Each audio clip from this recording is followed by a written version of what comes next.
How to make your acting just 5% better, just at the bare minimum. If I could give you something that would make your acting just 5% better, would you take it?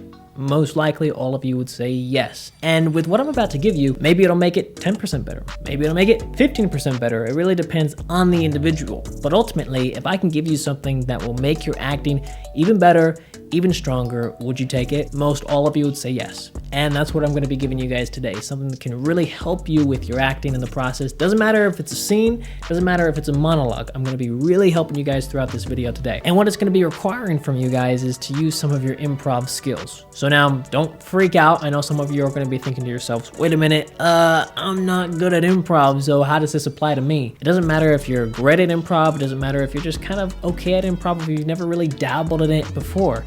The point of this exercise is to work on improv, so it doesn't really matter what level you are at right now, but there are some parameters that we are gonna be living in. If you have a scene, let's imagine you just got an audition today, how can you start to build a deeper connection for this character, who they are, how can you start to understand them a little bit more? The improv doesn't work if you don't understand the scene, so you gotta understand the scene and what's happening within that scene. What are you trying to get? Are you just buying an ice cream cone? Are you trying to go and win the girl next door over? Are you gonna go and try and beat your best friend up? Like, what is happening in the scene? You gotta know exactly what's going on in this scene to know, hey, how am I gonna go and start this improv a little bit? You don't gotta know your lines all completely memorized. You wanna have a general idea of what you're saying and a general idea of kind of knowing what the lines are. But for the point of this exercise, your lines do not have to be 100% memorized. Now, with a scene, ultimately, you're gonna have to have somebody else with you to help you with this because you're gonna be improving with them. So if you got a buddy, you got a friend, call them up and say, hey, I need some help on the scene that I'm working with. I just need you to kind of get the general idea of the scene. Here are your lines, but then we're just gonna improv and we're gonna have some fun with it. What the improv does for us is it allows us to have freedom for ourselves.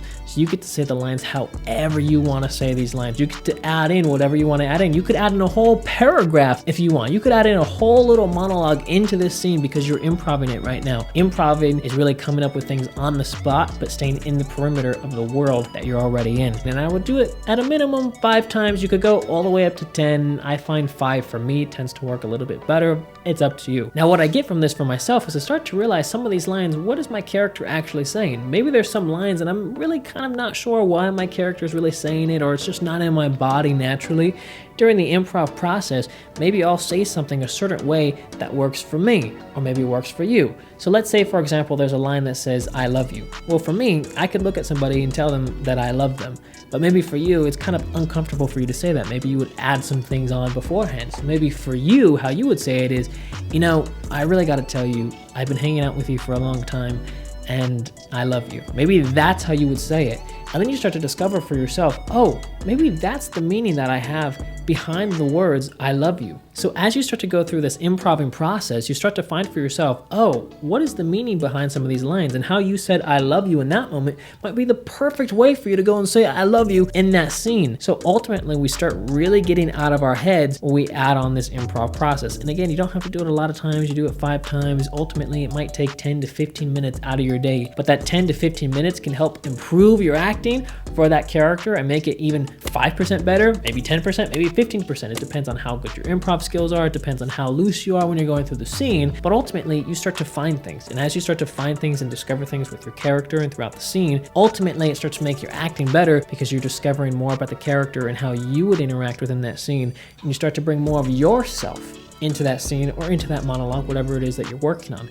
Because when we go in front of that casting director, or when we're working with that acting coach, what they want to see is an honest, believable human being come forward. As long as we're honest and we're truthful and we're not trying to pretend how we would say a line, but we just say it truthfully and honest to us, that's what's going to be captivating. That's what's going to be appealing to casting directors who are coming and looking at you and going, wow, there's something really interesting about that actor that I like, because you're bringing something honest and you're bringing something true to that character, which is elements in part of yourself, because ultimately you are the instrument and you really got to know what you're saying, why you're saying it. And by going through this improving process, it can really help you out a lot. Even if it makes your character 5% more believable, that 5% may be a huge help for you, because when you're going into that audition room and everybody's auditioning for a part, if you can be better than the guy before you and better than the guy after you, that gives you a little bit of a leg up compared to everybody else. And you want to try and take every advantage that you can to help you, because in this industry, it's hard to make it as an actor. So you want to do everything you can to help yourself forward. So I hope you guys like this video. Make sure you all subscribe to the channel so you stay up to date with everything.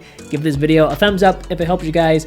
Also, I'll be leaving our 10-hour acting masterclass or 2.0 version down in the description down below, and also in the comment section if you guys are interested in that, as well as our 10 acting resume templates. Alrighty, see you guys next time. Bye guys.